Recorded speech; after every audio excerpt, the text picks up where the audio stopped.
इसने हमारे इतने प्राण पिए, आपके कारण राजनीति की बात नहीं होनी चाहिए। आचार संहिता है, ओरिजिनल राजनीति तो आप कर रहे हो। 3 बार 500 दिलवाए मेघराज से और 50,000 की कविता सुन ली सिद्धार्थ देवल से। भगवान कसम यार, देश में कोई कुछ भी बोलता है, देखो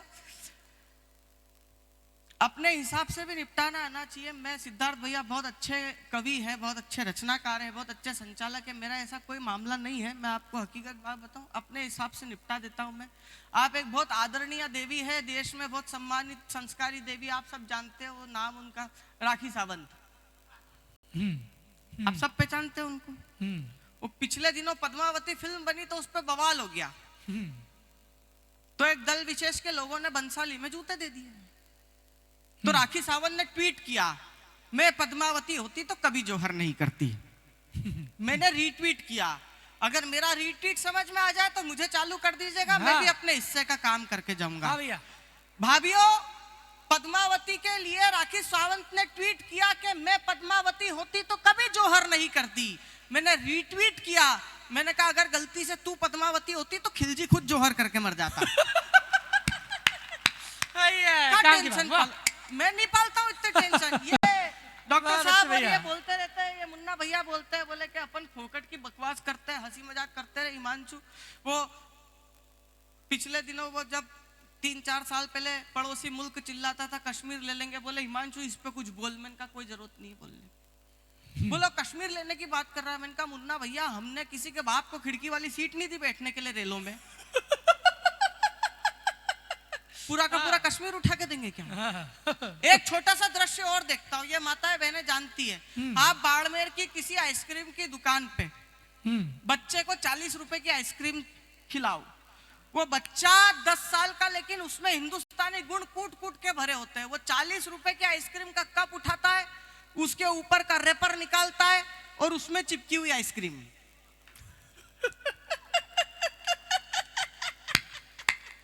अरे बावलो, हमसे वो आइसक्रीम नहीं छूट रही। पूरा का पूरा कश्मीर छोड़ेंगे हम। बहुत अच्छी बात है, बहुत अच्छा। मत बजाओ आप, बहुत तालियां बजा बजा के थक गए हो, कोई दिक्कत नहीं है। भाई साहब तो ऐसे बैठ गए कि थोड़ी देर बाद हुक्का लेके आएगी भाभी जी। मैं जान रहा हूँ ना, मारवाड़ है ये, कल्लाजी राठौर की धरती है, यहाँ पे कुछ भी हो सकता है। मैं आप लोगों को प्रणाम करता हूँ। मैं बता रहा हूँ, मेरा दोस्त विनोद शुक्ला, भाऊजी अमृतलाल जी, विनोद शुक्ला के घर पे एक लड़का आ गया गांव में, बोले यार घर पे मेहमान आए, तेरी रजाई दे दे। विनोद ने उठा के दे दी, तो दूसरे दिन बाप ने डांटा, बोले यार तू रजाई दे दी, बोले कोई रजाई मांगे तो बोल दिया कर। फट गई, उसकी खोल में पांव का अंगूठा अटक जाता है, उसको चूहे कुतर गए, गंदी गंदी बदबू आती है, हवा ठंड रुकती ही नहीं है। दूसरे दिन एक और आ गया, बोले विनोद तेरी लालटेन दे यार। विनोद चालू हुआ, बोले फट गई। उसकी खोल में पांव का अंगूठा अटकता है, उसको चूहे, यार लालटेन का चूहे कुतरेंगे, टंगी देता क्यों नहीं, लालटेन उठा के दे दी। फिर पिताजी आए, बोले क्यों बोले पापा जैसा आपने, बोले बेटा लालटेन कोई मांगे तो ये बहाना करा करके इसका कांच टूट गया, इसकी बत्ती आधी जलती आधी फड़फड़ फड़फड़ करती है, इसके पेंदे में छेद हो गया जिसमें से केरोसिन टपाटप टपाटप टपाटप टपाटप टपकता है। यकीन मानना दोस्तों, 5 दिन बाद चुन्नी लाल जी आए दिवाली की बधाई देने, बोले विनोद कहाँ है तेरे पापा? अब विनोद चालू हुआ, उनका तो कांच टूट गया, उनकी बत्ती आधी जलती आधी फड़फड़ फड़फड़ करती है, उनके पेंदे में छेद हो गया जिसमें से केरोसिन टपाटप टपाटप टपा, ये टपकता रहेगा जब तक आपकी तालियां नहीं आएगी। टपाटप टपाटप टपाटप। धन्यवाद।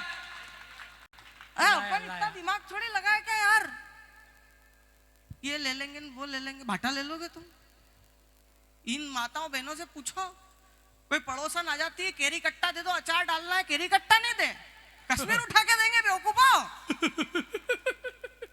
मैं तो हकीकत बात बताता हूँ, और ये है ना राजनीति घर के बाहर ही रख के आया करो, अंदर मत ले जाया करो। यही मेरा दोस्त विनोद शुक्ला एक दिन आत्मनिर्भर भारत से प्रेरित हो गया, घर गया, भाभी जी को देखा और री सही, बोले यार राशन वाशन मैं लाता हूँ, गेहूं मैं पिसवाता हूँ, और रोटी के लिए इस औरत का मुंह देखो, हट। आज से आत्मनिर्भर भारत। किचन में गया, 4 ब्रेड गरम करी और हरी चटनी के साथ में खा गया। अब आधे घंटे से भाभी माथा कूट रही है, यार मेहंदी घोल के रखी थी, अच्छे। और कर लो आत्मनिर्भर भारत। एक दिन मैं और मुन्ना भैया हम लोग बस की यात्रा कर रहे हैं, एक सुंदर युवती चढ़ी तो मुन्ना भैया ने कोनी मारी और बोला वहां बैठ जा। मैं भोला आदमी वहां बैठ गया यार। वो यात्रा उस मुकाम पे पहुंची कि इन दोनों ने एक दूसरे के नंबर एक्सचेंज करे और मेरी छाती पलोट रहा सांप। मुन्ना भैया ने, उस लड़की ने मुन्ना भैया के नंबर सेव कर लिए। मुन्ना भैया ने जैसे ही मोबाइल निकाला उस लड़की का नंबर सेव करने के लिए मोबाइल की बैटरी डाउन। मुन्ना भैया ने मेरी तरफ देखा, मेरे कुर्ते में लगे पेन की तरफ देखा। मैंने पेन निकाला, खिड़की से बाहर फेंक दिया। मुन्ना भैया बोले ये क्या करा? मैंने कहा ना खाऊंगा ना खाने दूंगा। तालियां आपकी कमजोर है, मजे आप पूरे ले रहे हो। बहुत अच्छे भाई, बहुत बढ़िया। मैं बता रहा हूँ आपको ना, दिमाग में ज्यादा अपन चिल्लाओ जोश में आ जाओ, क्या मतलब अपना फेफड़े वेफड़े बाहर आ जाए, ऐसा काम मैं नहीं करता। मैं नॉर्मल बात करूंगा, आपको अच्छा लग रहा है ना। लेकिन मैं अमृतलाल जी, वीरचंद जी और आप सबसे एक निवेदन करता हूं कि अपने बच्चों को आप ये मत बताइए कि इस देश का एक बड़ा उद्योगपति है जो 7 समंदर पार से एक नृत्यांगना को बुला के उसको 10, 15, 20 या 25 करोड़ रुपए देता है। आप अपने बच्चों को ये बताइए जो सिद्धार्थ भैया आपको बता के गए हैं कि हम भामाशाह के वंशज हैं। दूसरा बड़ा नाम आपके पुरखे का ले दूं तो फिर ये सदन मुझे आशीर्वाद दे। आप अपने बच्चों को ये बताइए कि विश्व में सबसे महंगी जगह किसी ने खरीदी थी तो वो लंदन, पेरिस या न्यूयॉर्क में नहीं बल्कि इसी देश में खरीदी थी, सरहिंद में खरीदी गई थी और उसको खरीदने वाले टोडरमल जैन जी थे। बहुत सही बात है, बहुत अच्छे। अब मेरा एक निवेदन आप लोगों से है कि जब आप इतने धनपति कुबेरों के वंशज हो तो ये डॉक्टर आदित्य जैन से बोल के हम कवियों का पैसा कम कराने में आपने इतनी मेहनत क्यों करी? कि कोई कुंवारा आदमी उतनी शिद्दत से करवा चौथ का उपवास कर ले तो आखा तीज पे उसके लगन निश्चित हो जाए। मैं आपको हकीकत बात बता रहा हूं, टेंशन सब जगह है लेकिन टेंशन में मत रहो, अटेंशन में रहो, क्योंकि जिसकी मस्ती जिंदा है उसकी हस्ती जिंदा है और कुछ सूमड़ों को देखकर लगता है ये जबरदस्ती जिंदा है। मारो इसको। हकीकत बात बता रहा हूं मैं। हर कोई टेंशन देने, ये मोबाइल सबसे बड़ा टेंशन देता है। भाई साहब क्या बात कर रहे हो आप? एक टेंशन मेरे को है, इतनी देर से बैठा था कुछ भी नहीं हुआ था, अब जैसे ही मैं यहां लगाऊं पीछे चाय आ गई। मैं बता रहा हूं आपको, आ गए वो थर्मो, वो देखो वीरचंद जी तैयारी करवा रहे। ये मोबाइल सबसे बड़ा टेंशन देता है आज के समय में।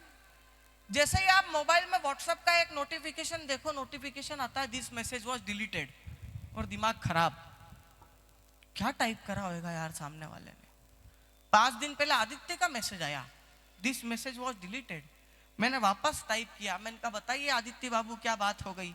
तो उसने रीटाइप किया, बोले हिमांशु भैया थोड़े से पैसों की जरूरत थी। मैंने कहा वापस डिलीट कर।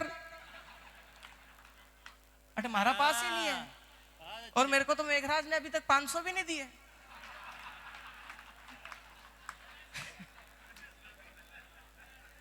मैं कहां से दूं यार? अब मेघराज मुकेश अंबानी से अनिल अंबानी हो चुका है, अब तू भूल जा। अरे भाई साहब अपने कोई फर्क नहीं, अनिल अंबानी ये वो, मेरे को छोटी छोटी बातों पे। अभी बाड़मेर आया तो चाय पी तो एक कुत्ता मेरे को देखने लगा तो मैंने एक बिस्किट लिया और उस कुत्ते को खिला दिया। कुत्ता कभी ऐसे पलटे, कभी ऐसे पलटे, कभी ऐसे पलटे। मेरा दिमाग खराब हो गया। मैंने कहा अच्छा हुआ रे ये बिस्किट जो है मैंने नहीं खाया, इस कुत्ते को कौन सा बिस्किट खिलाया तूने?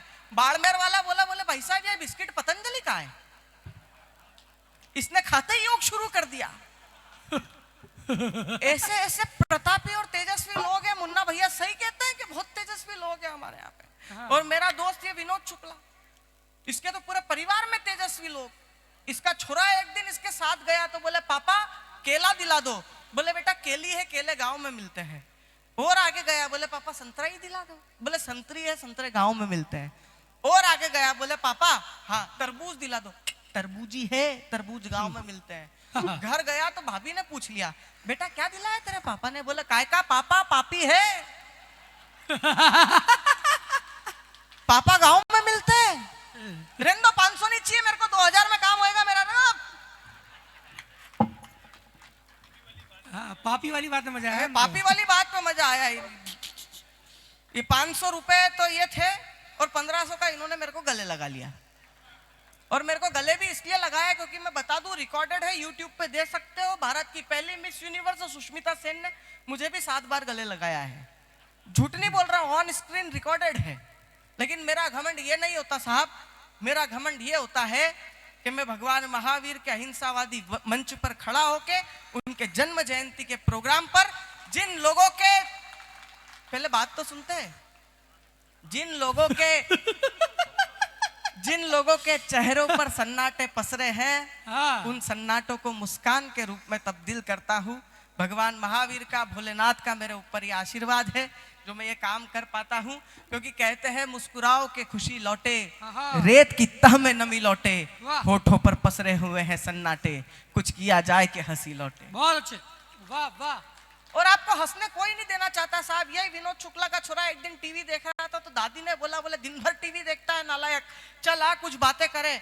बोले क्या बातें करे दादी? ले दे के 6 लोग हैं घर में, एक आप, एक मैं, एक पापा, एक मम्मी, एक दीदी और एक ये बिल्ली।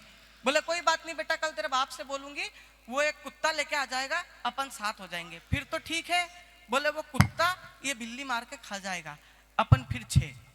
बोले कोई बात नहीं, कल को तेरा ब्याह होगा, तेरी दुल्हन आएगी, अपन साथ हो जाएंगे। अब तो ठीक है। बोले बेन की विदाई हो जाएगी, अपन फिर 6। बोले कोई बात नहीं बेटा, कल को तेरा ब्याह होएगा ना तो तेरे भी बाल गोपाल होंगे, अपन फिर साथ हो जाएंगे। छोरा तुरंत बोला, बोले फिर तुम निकल लोगी। वो डोकरी बोली जा नालायक, तू जाके टीवी ही देख। अच्छा वो विनोद शुक्ला की मम्मी भी कम करामाते नहीं है गुरु। दांत में प्रॉब्लम हुई है, बारीक बात। अच्छा। चाय पीते पीते पचेगी नहीं तुमको ये। वो विनोद शुक्ला की माताजी के दाढ़ में दर्द हुआ तो डेंटिस्ट के पास ले गया। डेंटिस्ट ने डेंटल चेयर पे लेटाया। आप देखना हमारे गांव में और हमारी वृद्ध पीढ़ी में भी अभिदा व्यंजना कभी खत्म नहीं होती। जैसे ही डेंटिस्ट ने डेंटल चेयर पर लेटाया और दाढ़ की स्थिति देखने के लिए बोला, माताजी मुंह खोलो, विनोद शुक्ला की माँ बोली, बोले तू तेरे घर से जैसे ही क्लिनिक के लिए निकलता है तेरी लाड़ी मिश्रा के फ्लैट में घुसती है, इससे ज्यादा मुंह मेरा मत खुलवा।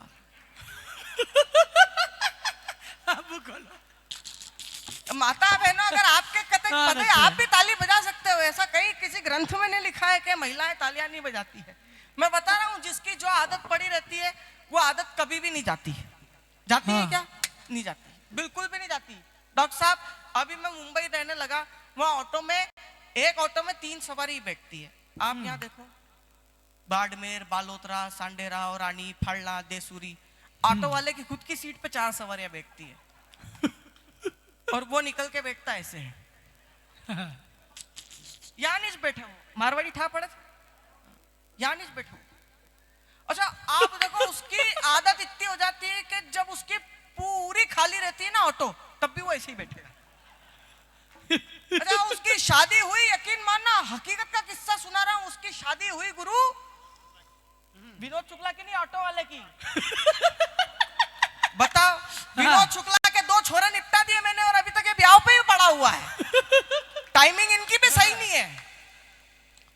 तो वो ऑटो वाले की शादी हुई, वो स्टेज पे जो सोफा लगा तो नई नवेली दुल्हन के पास भी वो ऐसे ही बैठा। तो वो गजबन ने कोनी मारी, बोले अटे तो ढंगू बैठ। अब अगर लग जाए कि राजस्थान का जवाब था तो आपकी तालियां चाहता हूं। अरे पहले जवाब तो सुनो राजस्थान का। बीड़ कोनी मारी, बोले अटे तो ढंगू बैठ। बोले काय रो ढंगू बैठ, अब हाल 4 सवारियां और आई। मैं तो जोधपुर रेलवे स्टेशन पे उतरा, ऑटो वाले पीछे पड़ गए, बोले कहाँ जाओगे, कहाँ जाओगे, कहाँ जाओगे? अमृतलाल जी भाई साहब मेरा दिमाग खराब हो गया, मैंने कहा चांद पे जाऊंगा। अब आदमी मारवाड़ की राजधानी जोधाना का था, मिर्ची बड़े की आत्मा अंदर से निकली, पूरा कॉन्फिडेंस जागा और बोले बेड छोड़ देता हूं। मैंने ऊपर से नीचे तक देखा, फिर मैं भी थोड़ा सा हिम्मत करके बोला, मैंने कहा पैसे कितने लगा रहे? बोले 1350 करोड़ दे देना। मैंने कहा भले आदमी, इसरो वालों ने अभी चंद्रयान छोड़ा, वो 650 करोड़ में छोड़ दिया। तुरंत बोला उधर से खाली आना पड़ता है रे, सवारियां नहीं मिलती। भाई बढ़िया बात है हिमांशु भैया, बहुत अच्छा, क्या वाह। करोगे आप इनका, कुछ हाँ। भी नहीं कर सकते। वीरचंद जी भाई साहब, मैं आचार संहिता में विचार संहिता की बात करता हूँ। वाह बढ़िया बात। सरकार को एक ही चीज पड़ी हुई है, हम्म, डॉक्टर आदित्य जैन आपके समाज का नाम गौरवान्वित कर रहे हैं। वो इतनी कम उम्र में पीएचडी धारक है और अटक से लेकर कटक तक और कश्मीर से कन्याकुमारी तक जहां जहां कवि सम्मेलन होते हैं, डॉक्टर आदित्य जैन को बहुत सम्मान के साथ बुलाया जाता है। एक बार आपके आदित्य जैन को ताली बजा करके बधाई दे। और आदित्य, जैसा जैसा तुमने कागज की चिट्ठी पे लिख के दिया था वैसा वैसा पूरा बोल दिया मैंने।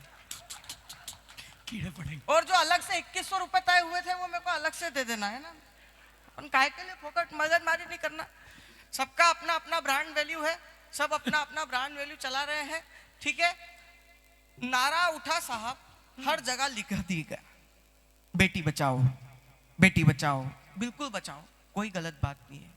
लेकिन उसको इतना करा बेटी बचाओ बेटी बचाओ। मेरे को लगने लगा, मैंने कहा हम छोरे क्या गंगा की भाड़ में रह के आए क्या?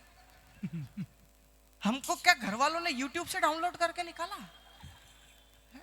जिसको भी देखो, आप देखो किसी के घर पे लड़की का जन्म हो, आय हाय हाय हाय, फोन करके, हाँ बेटा महेश, हाँ बेटा बधाई हो बधाई, तेरे घर लक्ष्मी आई है। आपने सुना किसी ने फोन करके बधाई दी हो, महेश बधाई हो तेरे घर भेरू महाराज आए हैं? मेरी छाती पे सांप अच्छी लौटते बात है, हैं यार। वाह, अच्छा। है? आप देखो वो नारा आगे ले गए, बेटी पढ़ाओ। मैंने कहा क्यों पढ़ाओ? तो सिद्धार्थ भैया खुद एक कॉलेज में, गवर्नमेंट कॉलेज में प्रोफेसर है, इन्होंने मेरा कान पकड़ा, बोले नालायक, समाज में खड़ा होकर बदतमीजी मत किया कर। आप भी यही बोलना चाह रहे हो क्या वीरचंद जी भाई साहब? डर लगता है यार, भगवान कसम बहुत डर लगता है। एक बार बेंगलोर में कविता पढ़ रहा था तो एक अंकल जी ऐसे ही उठे, वीरचंद जी तो खाली आते, वो लट्ठ लेके आए थे। कभी इधर घूमे कभी, मैंने कहा भाई साहब 5 मिनट में पढ़, बोला आप हमारे मेहमान हो, जब तक चाहे जब तक पढ़ो, मैं तो उसको ढूंढ रहा हूं जिसने आपको बुलाया है। तालियां कमजोर रह गई आपकी आप। तो वो नारा जब आगे ले गए बेटी पढ़ाओ, तो मैं इनका क्यों पढ़ाओ यार? तो सिद्धार्थ भैया ने कान मरोड़े, बोले हिमांशु, समाज में खड़ा रहकर गलत बात मत किया कर बेटा। इस देश में एक लड़की पढ़ लेती है तो परिवार के 4 लोगों को पढ़ाकर छोड़ती है। भाई साहब ताली फिर गलत जगह बजी आप। उसके पीछे जो कॉलेज के 40 छोरे फेल होते हैं, मेरी छाती पे सांप लौटते हैं भाई साहब। हम लड़कों की कोई नहीं सुनता। नए उम्र के लड़के कहाँ हो बताओ?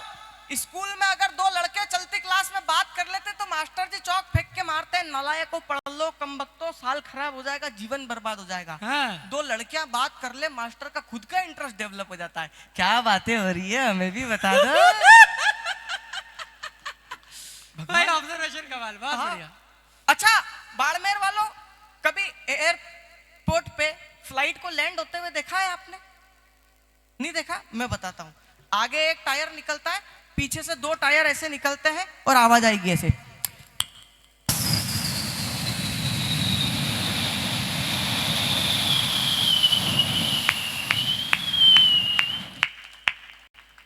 अब आप किसी चौराहे पे पापा की परी को स्कूटी का ब्रेक लगाते हुए देखो।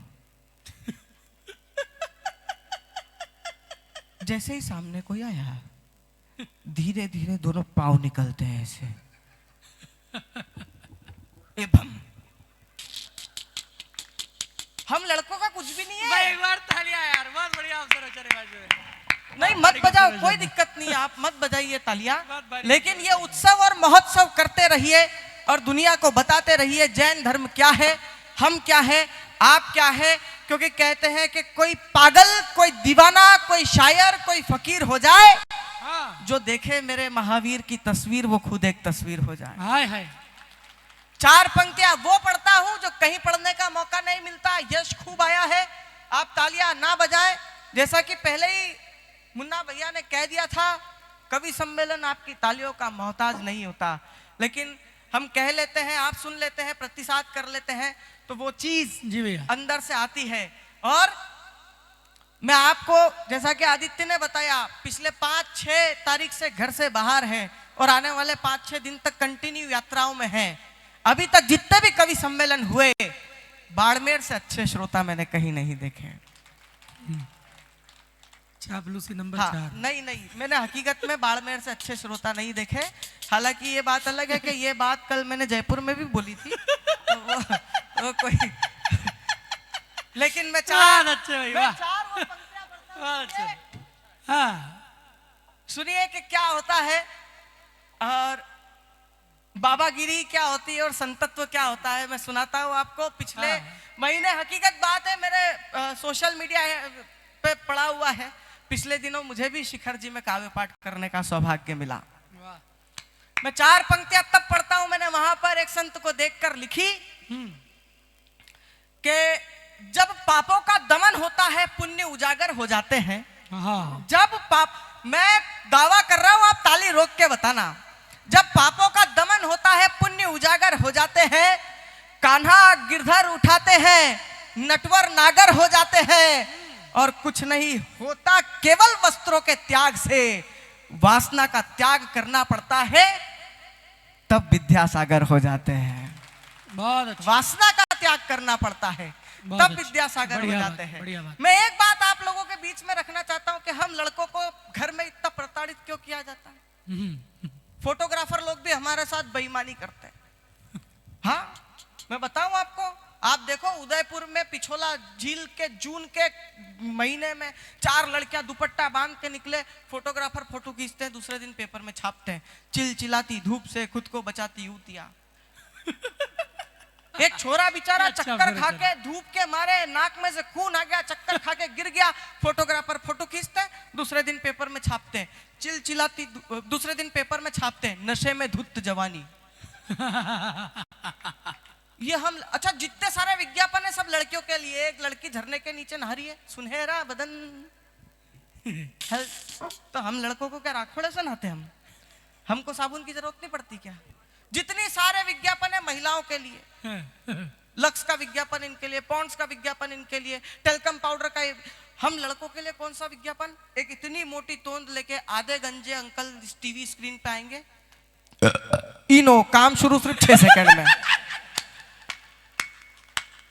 बहुत बढ़िया बात है यार। और ये लोग जो बोलते हैं ना महिलाएं भोली होती है, वो बिल्कुल भोली नहीं होती है, ये बहुत टेक्निकल माइंडेड होती है महिलाएं। वो हमारे घर के पास एक आंटी थी, वो इतनी बड़ी टीकी लगाती थी, ऐसा लगता था किसी ने 10 का सिक्का चिपका दिया। मैंने कहा आंटी इतनी लंबी टीके क्यों लगाते हो? बोले माँ कहती थी पति की आयु बढ़ती है। थोड़े दिन बाद बिंदी छोटी हो गई। मैंने कहा बीमार हो गए यार। थोड़े दिन बाद बिंदी और छोटी, मैंने कहा आईसीयू में चले गए। थोड़े दिन बाद बिंदी बिल्कुल बारीक, मैंने कहा डॉक्टरों ने कह दिया इनको घर ले जाओ, इनका कुछ भी नहीं हो सकता, पैसा का परेशान होगा, पैसा पे क्या करूं, मेरे समझ में नहीं आ रहा पैसा पे। मैंने कहा आंटी आप क्यों, आप आंटी की बिंदी ठीक करने जा रहे हो क्या तीनों के ठीक है। मैंने कहा आंटी आप बिल्कुल भी चिंता मत करो, भगवान सब ठीक करेंगे। वो 15 दिन पहले मेरे को पटना रेलवे स्टेशन पे मिली बिंदी, वही 10 के सिक्के की। मैंने कहा आंटी बधाई अंकल ठीक हो गए। बोले काय का, वो तो कब के निपट गए, मैंने ही दूसरा ब्याह कर लिया। मैं एक दिन निर्मल बाबा के पास चला गया। मैंने कहा बाबा पत्नी इज्जत नहीं करती। बाबा बोले मेरी भी नहीं करती। मैंने कहा कोई उपाय बताओ। बोले तेरी शादी कितने साल हुए? मैंने कहा 5। बोले पत्नी के हाथ के बने हुए खाने की तारीफ करी? मैंने बोले घर जाके करना, कृपा वहीं अटकी हुई है। मैं जैसे ही घर गया 2 पराठे खाए, साथ में दही अचार। मैंने कहा आज तो मजा आ गया, स्वर्ग मिल गया। जी चाहता है उन हाथों को चूम लूं जिन हाथों ने इन पराठों को बनाया है। 250 की स्पीड से बेलन आया अंदर से। बोले कमीने 5 साल से बना बना के खिला रही हूँ, एक शब्द नहीं बोला। आज 2 पराठे पड़ोसन क्या देके चली गई। ये जितों ने ताली बजाई है ये सब पड़ोसन के पराठे के जुगाड़ में है। लेकिन ऐसा कुछ भी नहीं होएगा। आपको आपके घर पे खाना परोसा जाता होगा, मेरे को डाला जाता है। 15 दिन के कवि सम्मेलन के बाद मैं घर गया, मेरी घरवाली मेरे को खाना ऐसे दे रही है। मैंने कहा यार सूखी सूखी रोटियां हैं यार, इस पे थोड़ा सा घी लगा दे। बोले जैसी दी है वैसी खा ले। मेरे को बहुत गुस्सा आया, मेरा हाथ में मोबाइल था, मैंने मोबाइल ही फेंक दिया। उसके हाथ में फिर सांड सी आई, उसने फेंकी फुल ताकत से, सिर पे लगी, गुम्मा उचक गया, सिर सूज गया। 5 दिन बाद जयपुर से फ्लाइट पकड़नी थी, तो डॉक्टर आदित्य जैन मिले। बोले भैया ये क्या हो गया? मैंने कहा तेरी भाभी ने सांड की मारी है, सिर सूज गया मेरा। ये तुरंत बोला, बोले इस पे घी लगाओ। घी तो नहीं। मैंने कहा अगर घी होता। तालियां कमजोर रह गई आप लोगों की। हर आदमी की स्थिति 4 पंक्तियों में गाता हूं, आप भी सुनना कि हम आदमियों की स्थिति कितनी बुरी है। काहे का आतंकवाद बम से बड़े है गम, जिंदगी हमारी ये भूचाल जैसी हो गई। फटा पेंट फटी जेब और गाड़ी की सीट फटी, नित नए भूकंप बवाल जैसी हो गई। और तनख्वाह हमारी किस्त ही खा जाती सारी, लंगड़ा के चल रही लंगड़ी चाल जैसी हो गई। ना मुसीबत जा रही है ना बबीता आ रही है, जिंदगी हमारी जेठालाल जैसी हो गई। है सब जेठालालों की तालियां हैं। हाँ ये सब जेठालालों की तालियां हैं। सही बात। और किसी का दुख कम नहीं है यार। मुझे भी अच्छा लगता है, बेटियां होना जरूरी है। हाँ। जैसा सिद्धार्थ भैया ने बोला, पर हम लोगों को भी नजरअंदाज नहीं करना चाहिए। सिद्धार्थ भैया ने बोला बेटी घर में हो तो मेहमान भूखा नहीं जा सकता है। राशन तो छोरे ही लेके आते बेचारे।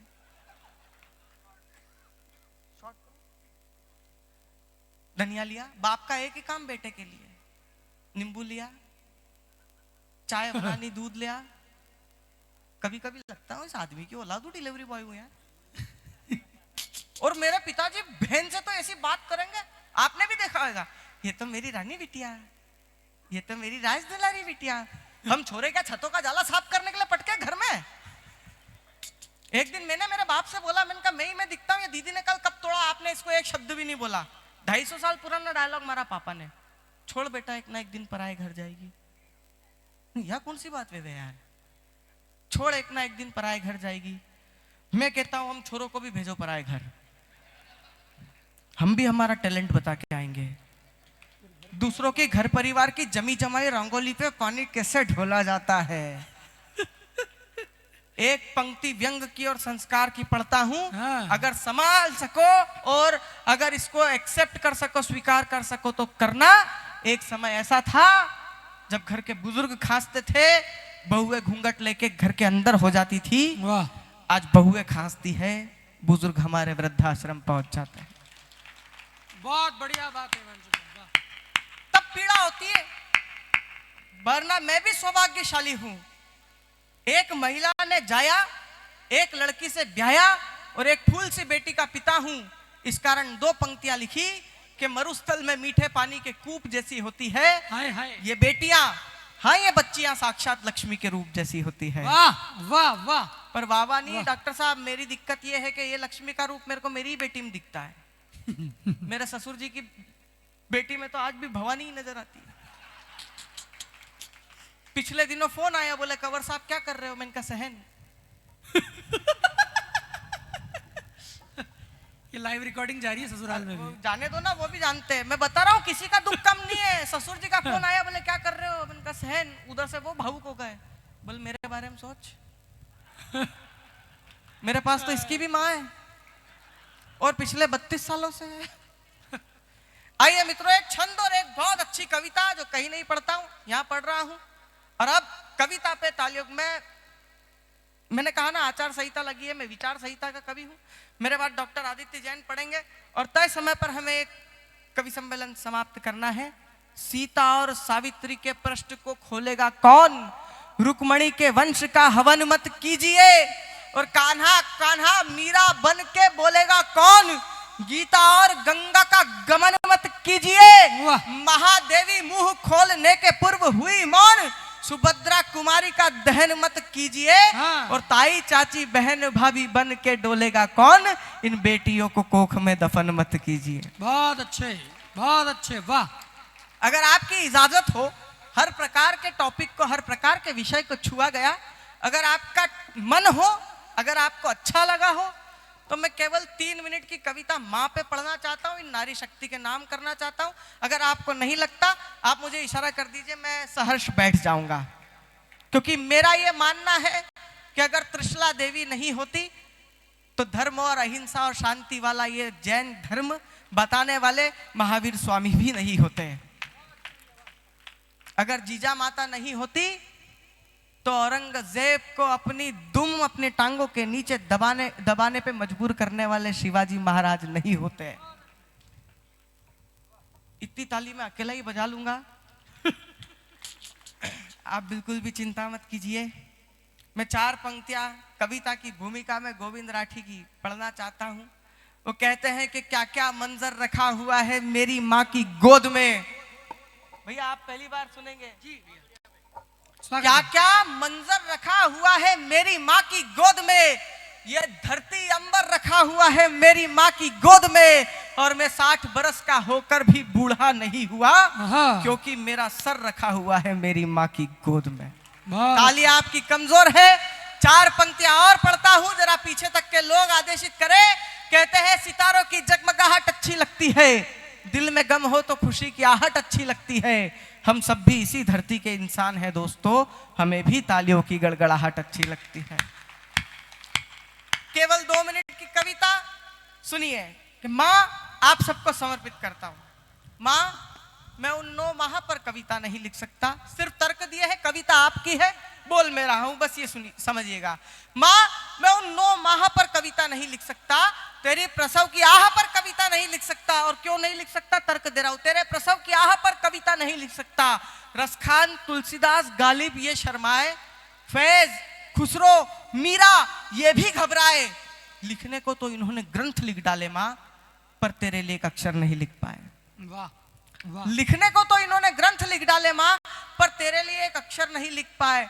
मैं क्या लिखूं, जो तू सीता बनी तेरा त्याग नहीं लिख सकता, जो तू बनी अहिल्या तेरा संताप नहीं लिख सकता, जो तू सुभद्रा बनी मैंने चक्रव्यूह के भेद सीख लिए, जो तू बनी कयाधु मैंने बन प्रहलाद नारायण के वेद सीख लिए। ब्रह्मा भी तो तेरे बारे में नहीं लिख पाए, अनुसुईया की ममता जिंदगी भर पाई पर उसका बखान नहीं कर पाए। अनुसुईया की ममता जिंदगी भर पाई पर उसका बखान नहीं कर पाए। मैं क्या लिखूं, जो तू गंगा बनी खेत हरे भरे हो गए, सारे सपने सुनहरे हो गए। कान्हा का माखन खा के यशोदा ने गीता का ज्ञान दिया। मां अंजना की घोर तपस्या थी जो कपि के रूप में हनुमान दिया। मैं क्या लिखूं, 4 अंतिम पंक्तियां, आपकी तालियां मेरी विदाई। और तालियां इसलिए मांगता हूं क्योंकि कुछ कहने कुछ सुनने के मनोयोग से बैठे हैं आप और हम, भगवान महावीर के संयोग से बैठे हैं। और जितने बैठे हैं एक बार ताली बजाकर बताएं, इस भीड़ में मुर्दा लाशें नहीं जिंदा लोग बैठे हैं। बहुत अच्छे, वाह।